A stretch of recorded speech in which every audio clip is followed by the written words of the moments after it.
ഞാൻ ഈ വിഷയത്തിൽ എടുത്തിരിക്കുന്ന നിലപാട് കരുവന്നൂരിൽ കുടുക്കും എന്ന് തന്നെയാണ്. പക്ഷേ ആ കുടുക്കൂരിപ്പോരും എന്നുള്ളതാണ്. പക്ഷേ അതിന് സമയമെടുക്കും എന്നുള്ളതാണ്. ക്ഷമ വേണം എന്നുള്ളതാണ്. എന്തുകൊണ്ടെന്നാൽ നിലവിൽ ഇഡിയുടെ എല്ലാ അന്വേഷണങ്ങളും എങ്ങനെയാണ് പ്രതികളെ കുടുക്കുന്നത്? ആം ആദ്മി പാർട്ടിയുടെ കാര്യം നേരത്തെ ഇവിടെ സൂചിപ്പിച്ചു.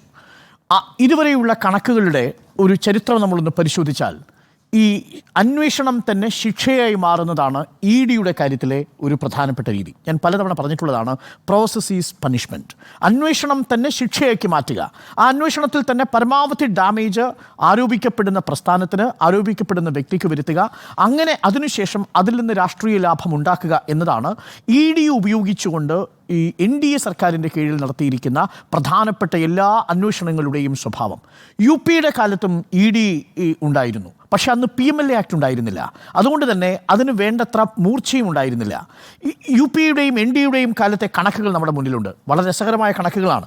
UPയുടെ കാലത്ത് ഈ EDയെ 10 വർഷം കൊണ്ട് ഉപയോഗിച്ച കേസുകൾ നോക്കൂ, 1797 കേസുകളാണ്. NDAയുടെ കാലമാകുമ്പോഴേക്കും കഴിഞ്ഞ 10 വർഷം മാത്രം 5155 കേസുകൾ. ഏകദേശം 29 പേരാണ് UPയുടെ കാലത്ത് EDയുടെ പേരിൽ വിവിധ കസ്റ്റഡിയിൽ ശിക്ഷിക്കപ്പെട്ടതെങ്കിൽ നിലവിൽ നോക്കൂ, NDAയുടെ കഥയാകുമ്പോഴേക്കും 755 ഈ വ്യക്തികൾക്ക് നേരെ ED കേസുകൾ ഉയരുന്നതായിട്ട് കാണാം. എന്നു പറഞ്ഞാൽ ഏകദേശം 2500% വർധനവാണ് UPA കാലഘട്ടത്തെ അപേക്ഷിച്ച് NDA കാലഘട്ടത്തിൽ EDയുടെ കേസുകളിൽ മാത്രം സംഭവിച്ചിരിക്കുന്നത്. അപ്പോൾ സ്വാഭാവികമായൊരു ചോദ്യമുണ്ടാവും, അങ്ങനെയെങ്കിൽ ഈ EDയുടെ കേസിൽപ്പെടുന്ന നേതാക്കളുടെ രാഷ്ട്രീയ സ്വഭാവം എന്തായിരിക്കും? 96% ഓപ്പോസിഷനാണ് എന്നുള്ളതാണ്. പ്രതിപക്ഷത്തിരിക്കുന്നവരാണ്. പ്രതിപക്ഷത്തെ പാർട്ടികളോ പ്രതിപക്ഷത്തെ പാർട്ടി നേതാക്കളോ പ്രതിപക്ഷ പാർട്ടിക്ക് ഫണ്ട് നൽകുന്നവരോ പ്രതിപക്ഷ പാർട്ടിയുമായി ബന്ധപ്പെട്ട് വ്യവസായം നടത്തുന്നവരോ ആയിട്ടുള്ളവരായിരിക്കും EDയുടെ കസ്റ്റഡിയിൽപ്പെടുക. ഭരിക്കുന്ന കക്ഷിയിൽ നിന്ന് 0.09% താഴെ മാത്രമാണ് ED ഒരു തവണയെങ്കിലും നോട്ടീസ് നൽകി വിളിപ്പിച്ചിട്ടുള്ളതെന്നാണ് ഒരു കണക്ക്.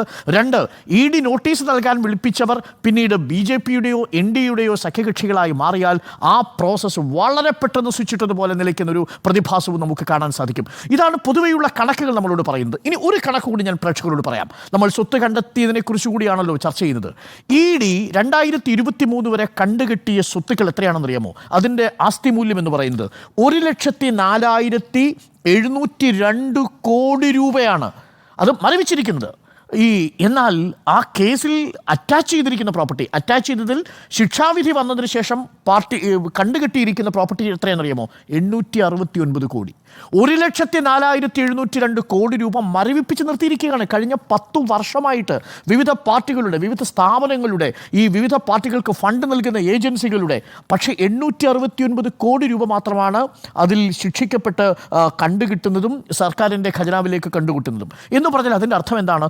ഇപ്പോൾ ഈ പറഞ്ഞിരിക്കുന്ന 29 കോടി എന്ന് പറയുന്നത് തന്നെ പച്ചക്കള്ളമാണ്. 29 കോടി പാർട്ടിയുടേതല്ല, പകരം 63 ലക്ഷം രൂപയാണ് പാർട്ടിയുടേതായിട്ട് 8 അക്കൗണ്ടുകളിൽ നിന്ന് വന്നിരിക്കുന്നത്. ആ അക്കൗണ്ടുകൾക്ക് ഒരു കൗതുക സ്വഭാവമുണ്ട്. നേരത്തെ ചർച്ചയിൽ അത് ജയചന്ദ്രൻ പറയുകയും ചെയ്തു. ഞാൻ ആ കണക്ക് നോക്കിയപ്പോൾ നിലവിലുള്ള 2 ജില്ലാ കമ്മിറ്റിയിലെ 2 അക്കൗണ്ടുകളുണ്ട്. ആ അക്കൗണ്ടുകൾ 1900കളിൽ തന്നെ തുടങ്ങിയ അക്കൗണ്ടുകളാണ്. ആ അക്കൗണ്ടുകൾ പലതും അതിൽ പലതരം പണം വരും. ഒരു ജില്ലാ കോൺഫറൻസിന് വരുന്ന പണം എന്ന് പറയുന്നത് ലക്ഷക്കണക്കിന് രൂപയുടെ പിരിവാണല്ലോ ആ പാർട്ടിക്ക് ഉണ്ടാവുക. ആ പണമടക്കം ആ 2 അക്കൗണ്ടുകൾ സഹിതമാണ് ഇതിനകത്ത് ഫ്രീസ് ചെയ്തിരിക്കുന്നത്. അതിലൊരു അക്കൗണ്ട് 2017 തുടങ്ങിയൊരു അക്കൗണ്ട് CPMന്റെ ഈ പുറത്തശ്ശേരി ബ്രാഞ്ചിലെ ഒരു ബിൽഡിങ്ങിന് വേണ്ടി ഉണ്ടാക്കിയിരിക്കുന്ന ഒരു അക്കൗണ്ട് ഉണ്ട്. ആ ബിൽഡിങ്ങിന് വേണ്ടി 14 ലക്ഷം രൂപ സമാഹരിച്ചു. ബിൽഡിംഗ് പണി കഴിഞ്ഞു. ഇപ്പം അതിൽ അവശേഷിക്കുന്ന എത്രയാണെന്നറിയാമോ? 1240 രൂപയാണ്. ED കണ്ടുകെട്ടി എന്ന് പറയുന്ന ഒരു പ്രധാനപ്പെട്ട അക്കൗണ്ടിൽ ഇപ്പോൾ അവശേഷിക്കുന്നത് 1240 രൂപയാണ്. രണ്ടാമത്തെ ഒരു അക്കൗണ്ട് ഈ ഏരിയ കോൺഫറൻസ് സുവനീർ കമ്മിറ്റിയുടെ 15/10/2007 തുടങ്ങിയ അക്കൗണ്ടാണ്. ഇപ്പോൾ എത്രയാണ് അവശേഷിക്കുന്നത് അറിയാമോ? സുവനീറും കമ്മിറ്റിയും പരിപാടിയൊക്കെ കഴിഞ്ഞതിന് ശേഷം 0 രൂപയാണ് അക്കൗണ്ടിൽ അവശേഷിക്കുന്നത്. പുറത്താട് ബ്രാഞ്ചിൽ 2012 തുടങ്ങിയതാണ്. ഇപ്പോൾ അവശേഷിക്കുന്നത് 118 രൂപയാണ്. 15/10/2007 തുടങ്ങിയ മറ്റൊരു അക്കൗണ്ട് ഇരിങ്ങാലക്കുടയിലടക്കം 32 ലക്ഷം രൂപയുടെ ഒരു അക്കൗണ്ട് ഇപ്പോൾ അവശേഷിക്കുന്നത് 760 രൂപയാണ്. ഇതെല്ലാം പാർട്ടി വിവിധ കാലങ്ങളിലായിട്ട് പിരിച്ചുണ്ടാക്കുന്ന, ഓരോ വിഭാഗങ്ങളിൽ റെസിപ്റ്റ് കൊടുത്തുണ്ടാക്കുന്ന, പാർട്ടി കൃത്യമായി ഓഡിറ്റിങ്ങിന് വിധേയമാക്കിക്കൊണ്ട് പ്രവർത്തിക്കുന്ന ഒരു സംവിധാനമാണ്. ഇലക്ടറൽ ബോണ്ട് ഈ രാജ്യത്ത് വാങ്ങാത്ത ഒരേ ഒരു പാർട്ടി CPIM ആണ് എന്നതുകൂടി പറഞ്ഞുകൊണ്ട് വേണം യഥാർത്ഥത്തിൽ ഈ കണക്കുകളെ നമ്മൾ മനസ്സിലാക്കാൻ. പക്ഷേ ഞാൻ ഒരു കാരണവശാലും കരുവന്നൂരിൽ നടന്ന തട്ടിപ്പിനെ ന്യായീകരിക്കുന്നില്ല. രണ്ടും രണ്ടായി തന്നെ കാണണം. ഞാനിപ്പോൾ പറയുന്നത് ED കണ്ടുകിട്ടി എന്ന് പറഞ്ഞ് നമ്മളുടെ മുന്നിൽ അവതരിപ്പിക്കപ്പെട്ട വാർത്തയിലെ സത്യസന്ധമായിട്ടുള്ള നിലപാട് എന്താണ്? ED കണ്ടുകിട്ടിയതായി ഇപ്പോൾ ഏറ്റവും ഒടുവിൽ അല്ലെങ്കിൽ കോൺഫിസ്കേറ്റ് ചെയ്യുന്നു, ഫ്രീസ് ചെയ്യുന്നു എന്ന് പറഞ്ഞിരിക്കുന്ന അക്കൗണ്ടുകളുടെ സ്വഭാവമാണ് ഞാൻ ഈ പറഞ്ഞത്. ഈ അക്കൗണ്ടുകളിൽ കള്ളപ്പണം എങ്ങനെ വെളുപ്പിക്കും എന്നുള്ളത് പ്രേക്ഷകരൊന്ന് ആലോചിച്ച് നോക്കൂ. ഒരു പാർട്ടിയുടെ അക്കൗണ്ടിലേക്ക്, ഒരു ജില്ലാ കമ്മിറ്റിയുടെ അക്കൗണ്ടിലേക്ക് പണം കൊണ്ടുവന്ന് കള്ളപ്പണം വെളുപ്പിക്കാനാണെങ്കിൽ ഞാനൊരു എക്സാമ്പിൾ പ്രേക്ഷകരോട് പറയാം.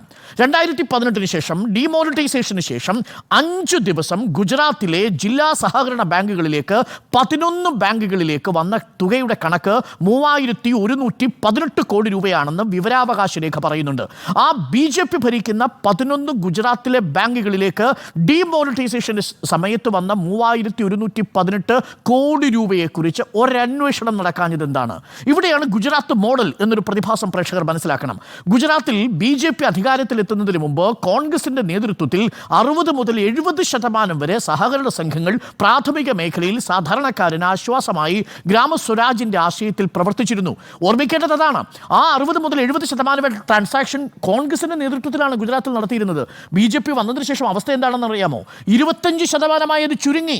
അവിടെയുള്ള സഹകരണ സ്ഥാപനങ്ങളെ പൂർണ്ണമായിട്ടും കെട്ടുകെട്ടിച്ചു. അവിടെയുള്ള മൈക്രോ ക്രെഡിറ്റ് സ്ഥാപനങ്ങൾ വളർന്നു. സ്വകാര്യ കമ്പനികളും സ്വകാര്യ ഫിനാൻസ് കമ്പനികളും വളരുന്ന കാഴ്ചയുണ്ടായി ഗുജറാത്തിൽ.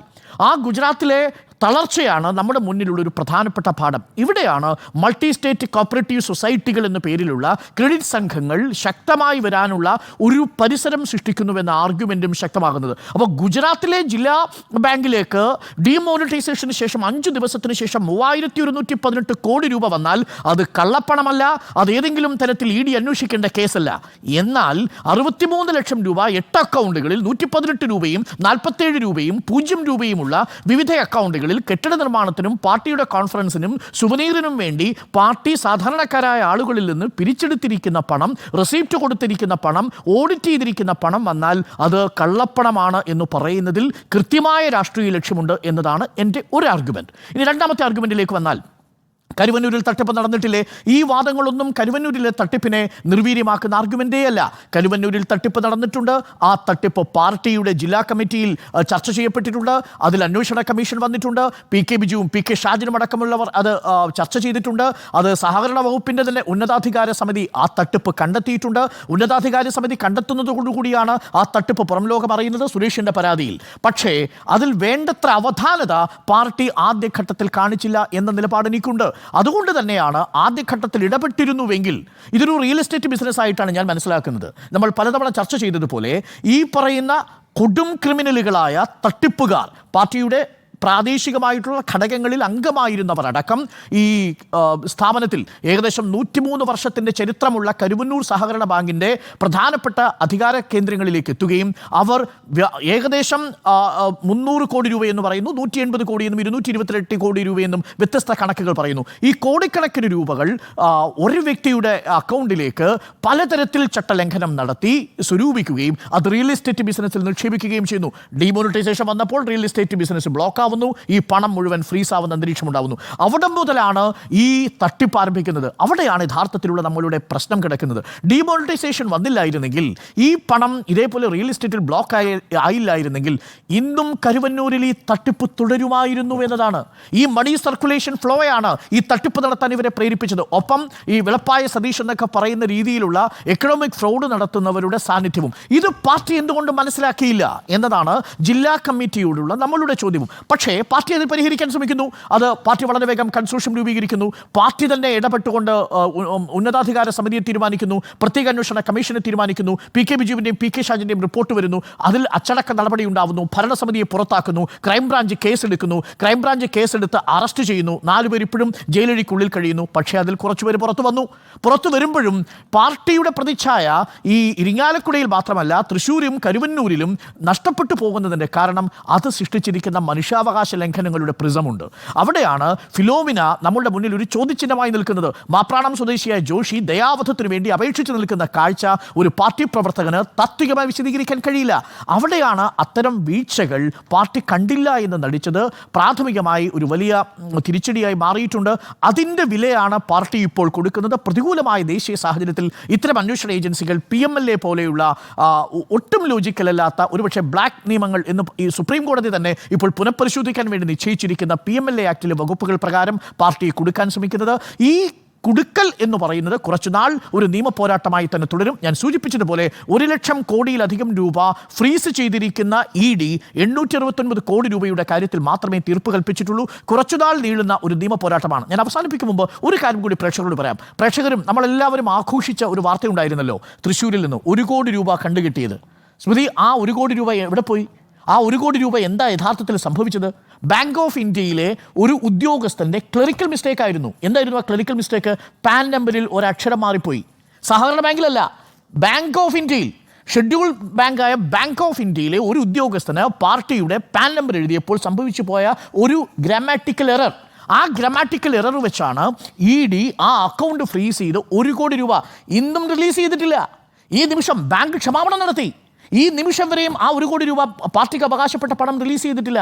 വൈ? അതാണ് ചോദ്യം. ആ കേസുകൾ നീണ്ടുപോകും. അപ്പോൾ കുടുക്കുമെന്ന് ഞാൻ പറഞ്ഞത് ഇത് കുറച്ചു നാളത്തേക്കെങ്കിലും പാർട്ടി പെട്ടെന്ന് പാർട്ടിയുടെ സാമ്പത്തിക സ്രോതസ്സിനെ കട്ട് ചെയ്തുകൊണ്ട് ഫ്രീസ് ചെയ്യാൻ സാധിക്കും. ഇത് എപ്പോഴാണ് നടക്കുന്നത്? പാർട്ടി തിരഞ്ഞെടുപ്പ് നടക്കുന്ന ഘട്ടത്തിലാണ്. ഒരിടത്ത് ഇലക്ട്രൽ ബോണ്ട് വാങ്ങി അൺഅക്കൗണ്ടബിളായി തിരഞ്ഞെടുപ്പ് ക്യാമ്പയിന് സാമ്പത്തികമായ ശേഷി ഉണ്ടാക്കുന്നു. മറുഭാഗത്ത് ഇലക്ട്രൽ ബോണ്ട് വാങ്ങാത്ത ഒരു പാർട്ടിയെ ആ പാർട്ടിയിലെ പ്രാദേശിക വിഭാഗം നടത്തിയ കുറ്റത്തിൻ്റെ പേരിൽ ആ പാർട്ടിയുടെ അക്കൗണ്ട് ഫ്രീസ് ചെയ്യുന്നു ബാങ്കിലെ ഒരു ഗ്രാമാറ്റിക്കൽ എററിൻ്റെ പേരിൽ. ഈ അനീതിയും നമ്മൾ ഒരുമിച്ച് തന്നെ പറയേണ്ടതുണ്ട് എന്നതാണ് എൻ്റെ പക്ഷം. അതുകൊണ്ട് കരുവന്നൂരിലെ തട്ടിപ്പിനെ ന്യായീകരിക്കാൻ ഞാനില്ല. പക്ഷേ അതിൻ്റെ പേരിൽ മുതലെടുക്കാൻ വരുന്നത് ആരാണെങ്കിലും ചോദ്യം ചെയ്യുക തന്നെ വേണം എന്നതാണ് എൻ്റെ ടേക്ക്. കരുവന്നൂരിൽ കുടുക്കുമോ എന്ന ചോദ്യത്തിന് ബുദ്ധിമുട്ടുണ്ടാക്കും എന്നാണ് എൻ്റെ അഭിപ്രായം.